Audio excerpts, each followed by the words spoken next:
চীনে আমার নিজস্ব কোম্পানি ও ব্যবসা আছে।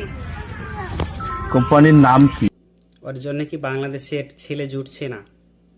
চীনের দেখেন, এই যে চিং চং পুং পাং খুং খুং খুন জম বুম বুম, দেখেন তার টাকার লোভ, কোম্পানি আছে, কি আছে, তার সব কিছু ডিটেলস লিখছে, বুঝছেন?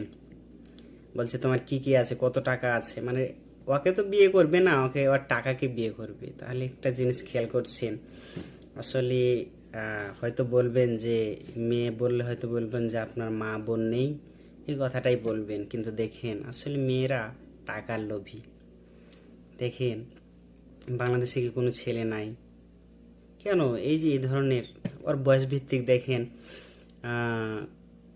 অনেক কম করে হলো ছেলেটার বয়স 50+ হয়ে যাব। আপনারা খেয়াল করেন, তার একটু একটু দেখেন আমার স্কিমে, তার ভিডিওটা দেখেন যে তার বয়স কত হইব, মেয়েটার বয়স কত হইব। 15 থেকে 16 বছর বা 17 বছরই হইব মেয়েটার বয়স। তো দেখেন বাংলাদেশে কি কোনো ছেলে নেই? আপনি টাকার লোভে চিংচং পুংকে ধরে বসে আছেন। তো যান, বিয়ে করে যান, দেখবেন বিপদ যখন আসে তখন বইলা আসে না, যেদিন আসবো সেদিন বুঝবেন যে হ্যাঁ কেন এই ভুল করছিলাম। তো সবাই ভালো থাকবেন, আল্লাহ হাফিজ।